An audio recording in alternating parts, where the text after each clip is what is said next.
नमस्कार, मैं हूं आपके साथ कविता थपलियाल और आप देख रहे हैं कंज्यूमर इज किंग। आज हम एक खास मुद्दे पर बात करने वाले हैं। कंज्यूमर अफेयर मिनिस्ट्री की ओर से कंज्यूमर प्रोटेक्शन एक्ट के तहत डायरेक्ट सेलिंग से जुड़े नियमों की अधिसूचना जो है वो जारी कर दी गई है। नए नियम डायरेक्ट सेलिंग से जुड़ी कंपनियों और ई कॉमर्स प्लेटफॉर्म का इस्तेमाल करने वाले डायरेक्ट सेलर्स पर भी लागू होंगे। इस विषय पर एक्सपर्ट्स के साथ हम विस्तार से बात करेंगे, लेकिन आखिर ये पूरा मामला क्या है, देखिए इस रिपोर्ट में। ग्राहकों के हितों को ध्यान में रखते हुए सरकार की ओर से कंज्यूमर प्रोटेक्शन एक्ट के तहत डायरेक्ट सेलिंग से जुड़े नियमों की अधिसूचना जारी कर दी गई है। नए नियमों के मुताबिक राज्यों को डायरेक्ट सेलिंग से जुड़ी कंपनियों की मॉनिटरिंग के लिए मैकेनिज्म बनाना होगा। इसके साथ ही डायरेक्ट सेलर के प्रोडक्ट्स या सर्विस से अगर ग्राहक को शिकायत होती है तो जिम्मेदारी डायरेक्ट सेलिंग कंपनियों को भी लेनी होगी। ग्राहकों की समस्या के निपटारे के लिए ग्रीवेंस रिड्रेसल ऑफिसर की नियुक्ति की जाएगी। वही ग्राहकों को प्रोडक्ट या सर्विस की शिकायत ऑफलाइन और ऑनलाइन दोनों माध्यमों से करनी होगी। ग्राहक की शिकायत के बाद जिम्मेदार विभाग को 48 घंटे के भीतर कार्रवाई करनी होगी और 1 महीने के भीतर पूर्ण रूप से शिकायत का निपटारा करना होगा। वहीं अगर 1 महीने में भी शिकायत का निपटारा नहीं होता है तो ग्राहक को लिखित में इसकी शिकायत दर्ज करानी होगी। लगातार मिलती शिकायतों के बाद सरकार की ओर से इन नियमों का पालन करने के लिए 90 दिनों का समय दिया गया है। नए नियम डायरेक्ट सेलिंग से जुड़ी कंपनियों और ई कॉमर्स प्लेटफॉर्म का इस्तेमाल करने वाले डायरेक्ट सेलर्स पर भी लागू होंगे। ईटी नाउ स्वदेश। चलिए, तो यहाँ पर आपने ये पूरा मामला सुना, लेकिन इसको लेकर हमारे कई सारे सवाल हैं जिन पर हम विस्तार से इस पूरी पेशकश में बात करेंगे। मुख्य सवाल क्या है आपको बताते हैं। ग्राहकों के हितों को ध्यान में रखते हुए सरकार ने जो ये फैसला लिया है, इसके तहत डायरेक्ट सेलिंग से जुड़े नियमों की अधिसूचना जो जारी की गई है, क्या इनके जो नए नियम है इनकी इसके तहत जो ट्रैकिंग की जाएगी, क्या उसके इम्प्लीमेंटेशन पर किसी भी तरह की निगरानी यहाँ पर रखी जाएगी सरकार की तरफ से। इसके अलावा डायरेक्ट सेलिंग जो कंपनियां हैं, इनकी शिकायतों के निपटारे से इन कंपनियों के बिजनेस को आगे बढ़ाने में कितना प्रोत्साहन मिलेगा, और साथ ही जिस तरह से हम डायरेक्ट सेलिंग के व्यापार को बढ़ता हुआ देख रहे हैं, इसके साथ ही कई सारे धोखाधड़ी के मुद्दे भी इसको लेकर सामने आ रहे हैं, उनसे कैसे निपटा जाएगा। इन तमाम मुद्दों पर आज हम विस्तार से बात करेंगे और हमारे साथ खास मेहमान भी जुड़े हुए हैं। कंज्यूमर वॉइस के मैनेजिंग एडिटर श्री राम खन्ना है और साथ ही बिजनेस काउंसलर और direct selling expert Sonu Sharma, ये दोनों हमारे साथ जुड़े हुए हैं। आप दोनों का ही स्वागत है। खन्ना साहब, आपके पास आऊंगी। सबसे पहले किस तरह से आप इस नए नियम को देखते हैं? कंज्यूमर अफेयर्स मिनिस्ट्री ने जो कंज्यूमर प्रोटेक्शन एक्ट के तहत जो अधिसूचना जारी की है, डायरेक्ट सेलिंग में जिस तरह की पारदर्शिता की जरूरत थी, क्या इस नियम के बाद, अधिसूचना के बाद आप आती हुई देखते हैं? देखिए, कई सालों से डायरेक्ट सेलिंग इंडस्ट्री के लोग सरकार से ये मांग करते रहे हैं कि उनको रिकॉग्नाइज करके उनके लिए कोई रूल्स बनाए जाएं जिससे कि उनका बिजनेस आम पब्लिक को लेजिटिमेट लगे।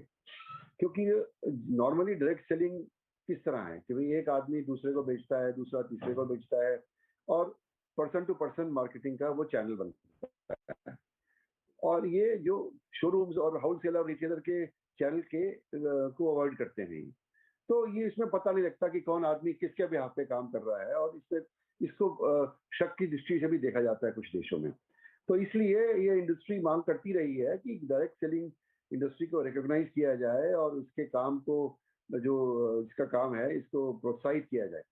और वो ये चाहते थे कि इस तरह के रूल बने, और मैं सोचता हूँ कि जो लोग डायरेक्ट इंडस्ट्री में हैं, डायरेक्ट मार्केटर्स हैं, वो उनको इसका स्वागत करना चाहिए, और हम उपभोक्ताओं के बिहाफ पे इनका इस रूल्स का स्वागत करते हैं। जी चलिए, आप तो कह रहे हैं कि आप इन नियमों का स्वागत करते हैं, लेकिन सोनू शर्मा जी, अगर आप मुझे सुन सकते हैं, दर्शकों को हम बताना चाहते हैं विस्तार से कि ये नए नियम क्या है और किस तरह से एक्सेप्टेंस डायरेक्ट सेलिंग को लेकर इन अधिसूचना के बावजूद आप बढ़ती हुई देख रहे हैं। मुझे आपका आवाज आ रहा है मैम?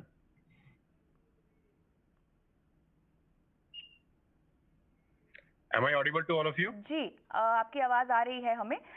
मैं आपसे ये पूछना चाह रही थी कि जो नए नियम अधिसूचना के तहत जारी किए गए हैं, उन पर अगर विस्तार से आप बात कर सकें तो। ऑलरेडी ये पेंडिंग है बहुत सालों से, we all are waiting for that, और बहुत खुशी है मुझे आज और ये सितंबर में भी इसका नोटिफिकेशन आया था और हम ड्यू था इसको, ये 1-2 महीने में आएगा ही आएगा। तो मैं बहुत खुश हूँ, अपनी पूरी इंडस्ट्री की तरफ से इसको वेलकम करता हूँ। और ये एक ऐसा कदम है गवर्नमेंट ऑफ इंडिया की तरह जो जो उठाया गया है, जिससे जो सही काम कर रही हैं कंपनियां, जो लीगल तरीके से बिजनेस बिल्ड कर रही हैं, जो नीति आयोग भी बोलता है कि 2025 तक की इंडस्ट्री करीब करीब 65,000 करोड़ की होने वाली है। तो ये बहुत अच्छा कदम है। We all welcome this great great step by government of India. और ये ऑलरेडी बहुत पेंडिंग था बहुत सारे सालों से, और ये नहीं होने की वजह से जो अच्छा व्यक्ति है, जो अच्छे तरीके से बिजनेस कर रहा है, जो अच्छी कंपनियां अच्छे तरीके से बिजनेस कर रही हैं, उनको भी बुरे लोगों के साथ ही एक ही टेबल पर रखकर एक आम आदमी देख रहा था। अब जैसे ये रूल्स नोटिफिकेशन आए हैं, रूल्स के फॉर्म में कन्वर्ट हो जाएंगे, तो ये बहुत अच्छा स्टेप है और सारी अच्छी कंपनियों को उसको वेलकम करना चाहिए। लेकिन ये नए नियम क्या है? मेरा सवाल दरअसल आपसे ये था। बहरहाल आप खन्ना साहब, आप अगर विस्तार से नए नियम समझा सकें ताकि दर्शकों को भी पता हो कि डायरेक्ट सेलिंग को लेकर जिस अधिसूचना की हम बात कर रहे हैं, इसमें राज्यों के लिए क्या आदेश दिए गए हैं? कि ये रूल्स हैं जो कि कंज्यूमर प्रोटेक्शन एक्ट 2019 के तहत बनाए गए हैं, और इसमें जो प्रिस्क्रिप्शंस हैं, जो भी डायरेक्ट सेलिंग कंपनी होगी जो इसकी परिभाषा में आती है, उसको ये मापदंड जो है वो क्रियान्वित करने पड़ेंगे कि क्या क्या वो कर सकते हैं, क्या क्या नहीं कर सकते हैं। जैसे कि उनको अपने जो ऑफिस है उसका एक चिन्ह देना पड़ेगा कि उनका जो हेड ऑफिस है, जो मेन प्लेस ऑफ बिजनेस है, वो क्या है, ताकि कोई उनसे कॉन्टैक्ट करना चाहे तो वो कर सके। अगर वेबसाइट के माध्यम से वो अपने डायरेक्ट सेलर्स को सपोर्ट करते हैं तो उसके उसमें क्या क्या होना चाहिए, क्या नहीं होना चाहिए, उसके बारे में व्याख्या की गई है।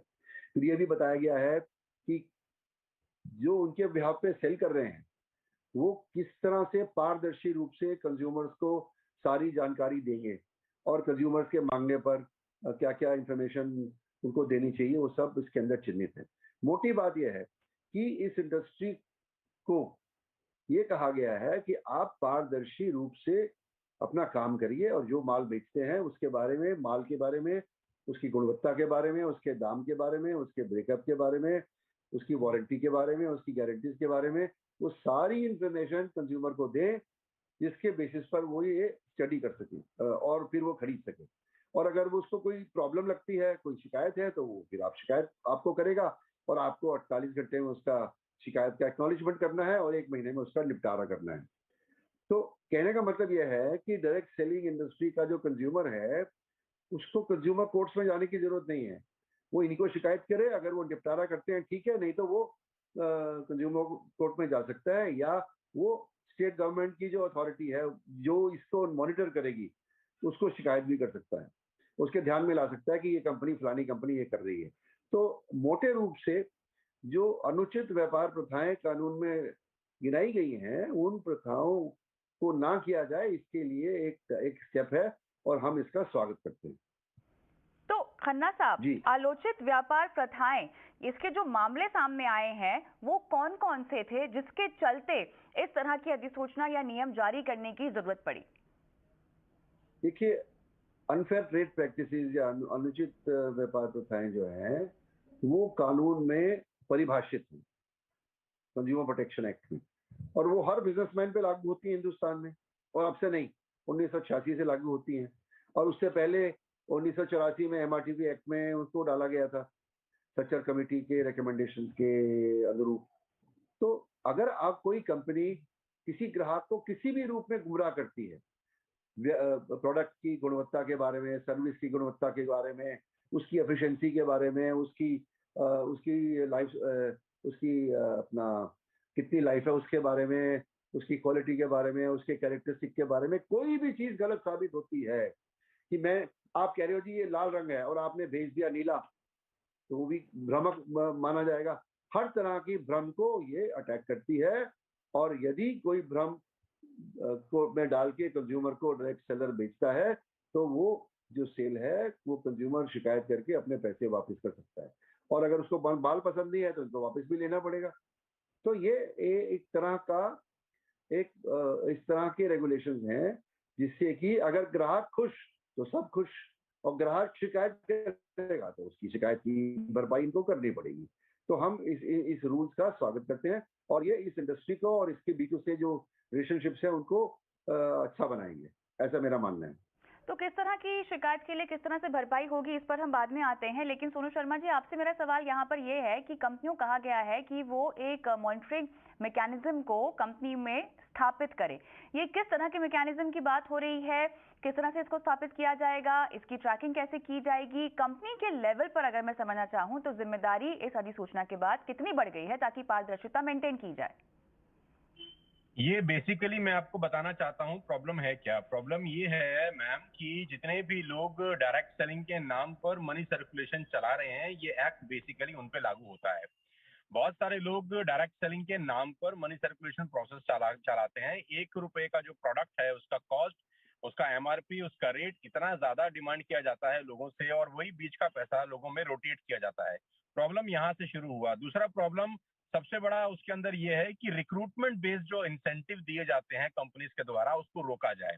रिक्रूटमेंट बेस्ड रीबाइंग का प्रोसेस बहुत सारी कंपनीज में नहीं है, सिर्फ रिक्रूटमेंट बेस्ड पैसा दिया जा रहा है, जो मनी सर्कुलेशन एक्ट के अंदर भी इलीगल है।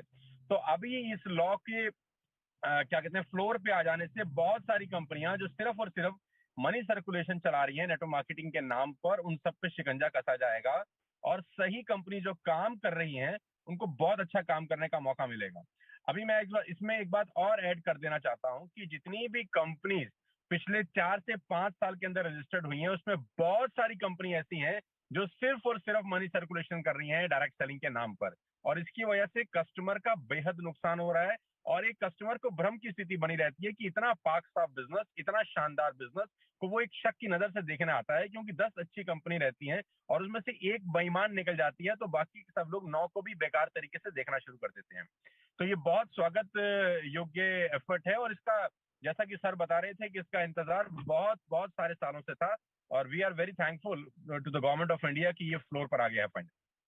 तो सोनू शर्मा जी, ये जो बिजनेस है ये कितना बड़ा है? और आपने यहाँ पे जिक्र किया पिरामिड और मनी सर्कुलेशन स्कीम्स का, जो कि डायरेक्ट सेलिंग कंपनीज कुछ चला भी रही थी। अब इस अधिसूचना के बाद इस तरह की चीजों पर, इन तरह के मामलों पर किस हद तक रोक लगेगी? इंडस्ट्री के विस्तार को लेकर ये कितना बड़ा कदम है? अभी फिलहाल अगर हम देखें तो मार्केट कैप के लिहाज से इन कंपनीज का कितना प्रपोर्शन है, और कितनी जरूरत थी इस तरह की अधिसूचना की, ताकि ग्राहकों को ये समझ में आए कि उनकी हितों का ख्याल रखने के लिए कोई ना कोई है, एक बॉडी है जो जिम्मेदारी लेती है, और आप अपनी शिकायत भी उन तक पहुंचा सकते हैं। मैम, सबसे पहले तो मैं आपके दर्शकों को और सब लोगों को ये बताना चाहता हूँ कि पूरे हिंदुस्तान में डायरेक्ट सेलिंग जो अच्छी कंपनी है, जो सही कंपनीज कर रही हैं, एकमात्र ऐसा बिजनेस है जिसमें 100% वाइट की ट्रांजैक्शन होती है। आपको जान के बहुत हैरानी होगी, और कस्टमर को मैं बताना चाहूंगा, जितने भी कंज्यूमर्स हैं, कि जो सही कंपनीज हैं उसमें कोई भी बिलिंग, कोई भी प्रोडक्ट अगर सेल किया जाता है तो उसके ऊपर प्रॉपर बिल कटता है। आप कैश ट्रांजैक्शन नहीं कर सकते हैं, नंबर 1। नंबर 2, उसके ऊपर जीएसटी एप्लीकेबल होता है, जो गवर्नमेंट ऑफ इंडिया को कंपनीज डिपॉजिट करती हैं पर मंथ। नंबर 3, आपको जो भी कमीशन आता है वो टीडीएस करके, टैक्स कट के ही आता है। ये एकमात्र ऐसा प्रोफेशन है पूरे हिंदुस्तान के अंदर जहां 100% ट्रांसपेरेंसी होती है और लीगल सिस्टम अपनाया जाता है। आज ये करीब करीब 15,000 से 20,000 करोड़ रुपए का इंडस्ट्री है। नीति आयोग का खुद का ये मानना है, केपीएमजी का खुद का ये रिपोर्ट है कि अगर ये इंडस्ट्री सही रही तो 2025 तक करीब करीब 65 से 70 हजार करोड़ रुपए की इंडस्ट्री है, जहां एक आम भारतीय को रोजगार मिलने की अपार संभावनाएं हैं। आज हिंदुस्तान में आपको पता है कोविड-19 के कारण बहुत सारे लोगों को नौकरी की समस्या है, अनएम्प्लॉयमेंट अपने चरम सीमा पर है। ये एकमात्र ऐसी इंडस्ट्री है जो लोगों को अनएम्प्लॉयमेंट से मुक्त, जो प्रॉब्लम फेस कर रहे हैं लोग बाग, उनको एम्प्लॉयमेंट प्रोवाइड करा सकती है बनस्पत। इस पे आज ये जो नोटिफिकेशन आया है, ये ठीक तरीके से अगर लागू हो जाए, क्योंकि ठीक तरीके से लागू होना बहुत जरूरी है। कानून तो हिंदुस्तान में बहुत सारे हैं, अगर वो इम्प्लीमेंट ठीक तरीके से हो जाए तो मैं आपको बता सकता हूं कि 2025 में ये एकमात्र ऐसा उद्योग है जो बहुत सारे लोगों को, हजारों लाखों नहीं करोड़ों लोगों को एम्प्लॉयमेंट प्रोवाइड करा सकता है। बिल्कुल सही कहा आपने। जहाँ तक एम्प्लॉयमेंटेबिलिटी की बात है तो लगभग 7 मिलियन से ज़्यादा लोग हैं जिनको रोजगार मिल रहा है इस इंडस्ट्री के जरिए। और उसमें भी खास बात यहाँ पर ये है, उल्लेखनीय बात यहाँ पर यह है कि 50% से ज़्यादा तो इसमें महिलाएं हैं। और जिन अधिसूचना नियमों की हम बात कर रहे हैं, और इन कंपनियों को लगभग 90 दिनों में जो है इनकी इम्प्लीमेंटेशन और इन नियमों को कंप्लाई भी करना होगा। तो खन्ना साहब, सवाल अब यहाँ पर ये उठता है कि हम डायरेक्ट सेलिंग की जब बात करते हैं तो बहुत सारे अंतर्राष्ट्रीय ब्रांड्स का नाम यहाँ पर आता है।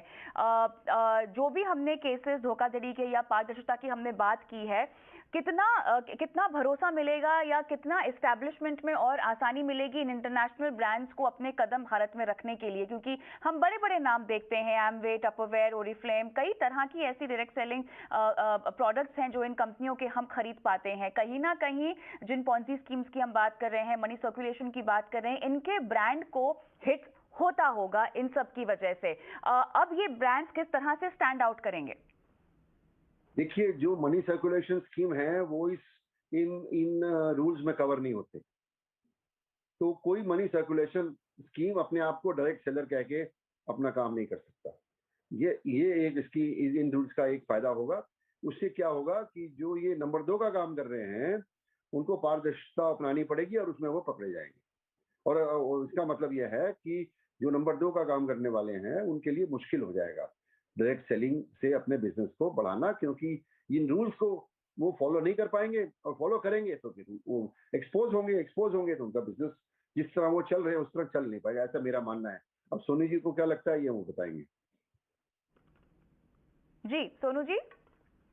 मैम, हम लोग जब इस नोटिफिकेशन के ऊपर चर्चा कर रहे थे बहुत साल से, आई am in the industry from the last 20 years, हम लोग का डिमांड था कि कोई भी व्यक्ति डायरेक्ट सेलिंग कंपनी जब तक एक x amount government of India को डिपॉजिट नहीं करता खोल ही ना सके। हमारे बहुत सारे सजेशन थे, बहुत सारे हम लोगों ने सुझाव सरकार को दिए, प्रीवियस गवर्नमेंट को भी दिए, और ये जो ये नया गवर्नमेंट है यहाँ पर भी बहुत सारी मीटिंग्स हुई। बैक टू बैक फिक्की के साथ हम लोग कोऑर्डिनेशन में थे, टच में थे कि एक लमसम अमाउंट भी as a security amount deposit कराए कोई भी कंपनी अगर अपना डायरेक्ट सेलिंग बिजनेस शुरू करना चाहती है। बिकॉज होता क्या है, 4 कंप्यूटर लगाए, 4 लोग बैठे और अपना डायरेक्ट सेलिंग बिजनेस शुरू कर लिया, और डायरेक्ट सेलिंग के नाम पर कुछ भी ऊट पटांग बेचना शुरू कर दिया। वो प्रोडक्ट बेचने शुरू कर दिए जिसका रीबाइंग ही नहीं है, वो प्रोडक्ट जिसका क्वालिटी बहुत खराब है, वो प्रोडक्ट जिसका प्राइस इतना ज्यादा है कि एक आम आदमी की पहुंच से बहुत ज्यादा है। अब इस नोटिफिकेशन के द्वारा सर जो बता रहे थे खन्ना साहब, मैं बिल्कुल उनसे इत्तेफाक रखता हूं कि असली और नकली, जिसको कहते हैं दूध और दूध, दूध का दूध, पानी का पानी, ये हो जाएगा। और एक कंज्यूमर जो एक सयाना कंज्यूमर है, एक सया कस्टमर है, जो अपना करियर बनाना चाहता है इस फील्ड में, वो बिंदास होकर इस प्रोफेशन को ज्वाइन कर सकता है और अगले 4 से 5 साल के अंदर अपने सारे के सारे सपनों को पूरा कर सकता है। अच्छा, जिस शिकायत के निपटारे की हम बात कर रहे हैं सोनू जी, ये ग्रीवांस रिड्रेसल की पूरी प्रक्रिया क्या होगी? अगर मैं एक ग्राहक हूं जिसे अपनी शिकायत का निपटारा करवाना है या अपनी शिकायत पहुंचवानी है, तो ये पूरी प्रक्रिया क्या होगी? किस तरह से मुझे अप्रोच करना होगा और शिकायत का निपटारा कैसे होगा? मैम, उसके लिए पूरा नोटिफिकेशन एक बार पढ़ना बहुत जरूरी है, क्योंकि नया नया नोटिफिकेशन अभी पूरा पब्लिश हुआ है। उसमें क्या अमेंडमेंट किए गए हैं, क्योंकि सितंबर में भी ये नोटिफिकेशन आया था, 2014 से चल रहा है ये एक्चुअली प्रोसेस। तो एक बार उसको पढ़ना पड़ेगा कि क्या अमेंडमेंट्स हुए हैं, क्या चेंजेस हुए हैं, उसके बाद इसके बारे में बात की जाती है। खन्ना साहब, आप बताएंगे ग्रीवांस ये है कि हर डायरेक्ट सेलिंग कंपनी को ग्रीवेंस ऑफिसर नॉमिनेट करना पड़ेगा, जिसको कोई भी कंज्यूमर अपनी ग्रीवेंस भेज सकता है, ऑफलाइन या ऑनलाइन। और एक नोडल ऑफिसर इनको नियुक्त करना पड़ेगा, और समय सीमा के अंदर जितने भी शिकायत आएंगे इसका निपटारा इन्हें खुद करना पड़ेगा। और हम तो ये सजेस्ट कर रहे हैं सरकार को कि एक स्टैंडर्ड है ISO 10001, ISO 10001 और 10002।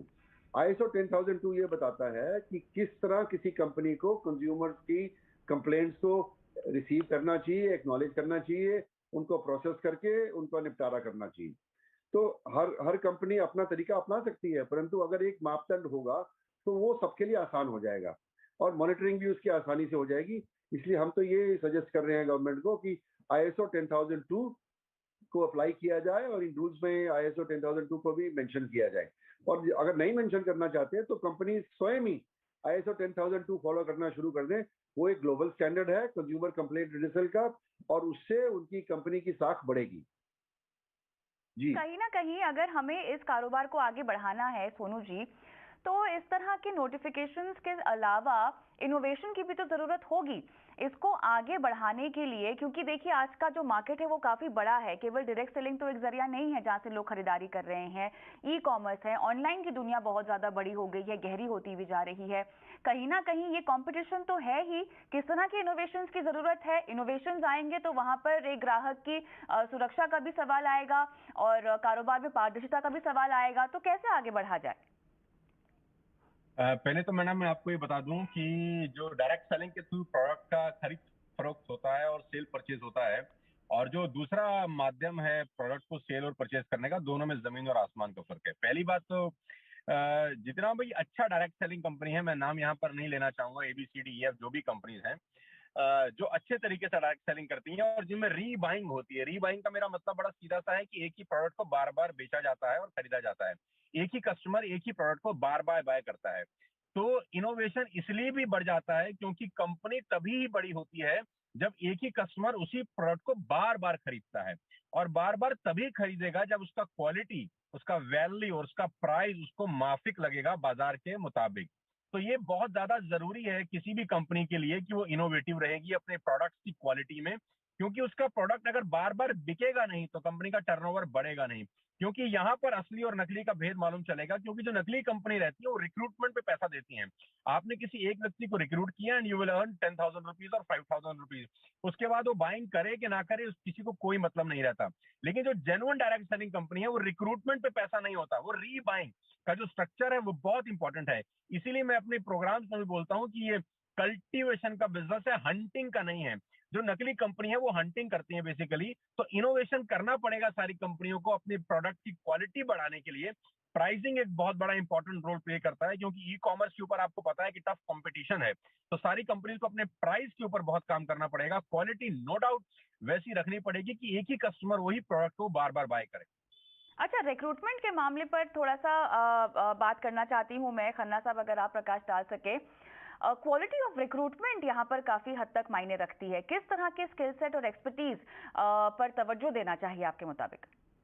देखिए, हमारे जो इकोनॉमिक डेटा आ रहे हैं उसमें यह बताया जा रहा है कि जो यंगर एलिमेंट है, जो ग्रेजुएट हैं, जो 12वीं पास हैं, वो जो जो पढ़ लिख के बैठे हैं, उनको नौकरी नहीं मिल रही है। और लाखों लाखों लोग हैं हर स्टेट में। तो अनएम्प्लॉयमेंट इतनी बढ़ी हुई है कि कोई भी नया एवेन्यू एम्प्लॉयमेंट का, इनमें से कई लोग ऐसे होंगे जो डायरेक्ट सेलिंग में जा सकते हैं। और सोनू जी बताएंगे डायरेक्ट सेलिंग में क्या चाहिए आपको। अच्छी प्रेजेंटेशन, अच्छे बोलने का तरीका, अच्छा समझाने का तरीका और अप्रोच करने का तरीका। और जो आदमी ये सब गुण रखता है वो डायरेक्ट सेलिंग में जा सकता है।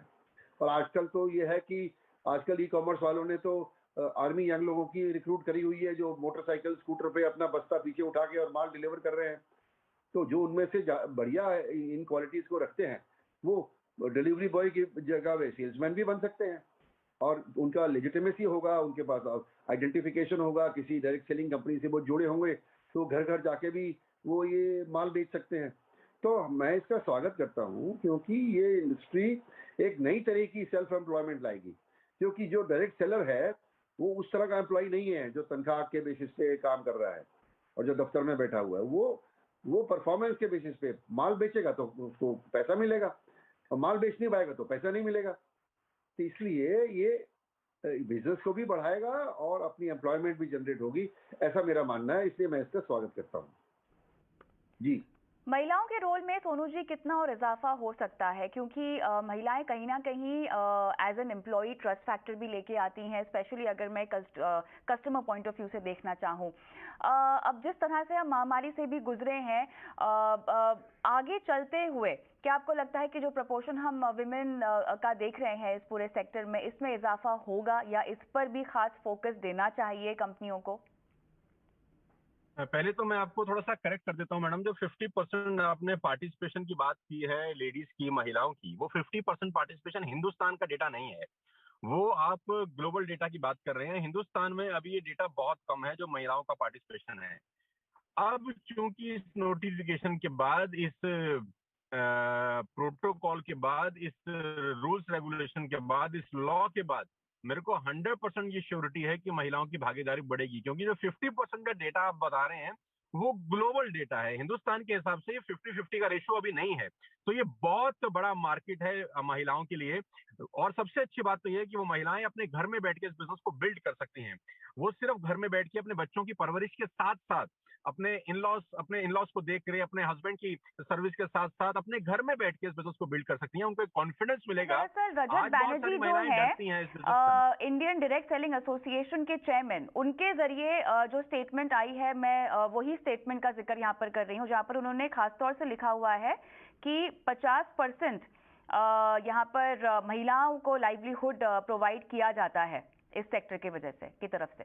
मैडम वो ग्लोबल डेटा है मैडम। हिंदुस्तान में 50% और 50% का रेशियो नहीं है। I am into the field from the last 20 years. अगर मैं प्रोग्राम करता हूँ कहीं 10,000 लोगों का, तो उसमें 1,000 लेडीज होती हैं और 9,000 जेंट्स होते हैं, राइट। तो वो ग्लोबल डेटा है, वो बिल्कुल ठीक कह रहे हैं, लेकिन वो डेटा ग्लोबल है। इसीलिए मैं ये कह रहा हूँ कि ये बहुत बड़ा वैक्यूम है, एक बहुत बड़ा अपॉर्चुनिटी है महिलाओं के लिए कि वो फ्रंट में आ सकती हैं और उनमें काबिलियत है। महिलाओं में मैं हमेशा से मानता हूं कि पुरुषों से ज्यादा काबिलियत होती है इस बिजनेस को बिल्ड करने की। अब वो एक सेफ सिक्योर एनवायरनमेंट में इस बिजनेस को बिल्ड कर पाएंगी इस नोटिफिकेशन के बाद। और मुझे ऐसा लगता है कि आने वाले 4-5 साल के अंदर बहुत बड़ा काम हो सकता है इस फील्ड में ड्यू टू दिस नोटिफिकेशन। चलिए, तो मेरे ख्याल से यहाँ पर एक बार फिर से ग्राहकों की सुध आई है, जिसके चलते हमने ये अधिसूचना और ये नियम जारी होते हुए देखा है। एक बार फिर से डायरेक्ट सेलिंग जो एक सेक्टर है, लगातार सवालों के सर्कल में घिरा रहता है इन टर्म्स ऑफ पारदर्शिता, और जिस भी तरह कि यहाँ पर मनी मेकिंग प्रैक्टिसेस हमने होती हुई देखी हैं पिछले दिनों, इसको लेकर कवायद एक बार फिर से शुरू होती हुई दिखाई दे रही है। उम्मीद करते हैं कि ये सेक्टर आगे बढ़ते हुए कंपटीशन को फेस करने में कामयाब रहे। बहुत बहुत शुक्रिया आप दोनों का इस खास पेशकश में शामिल होने के लिए। कंज्यूमर सिंह में आज के लिए इतना ही। मुझे भी इजाजत दें। नमस्कार।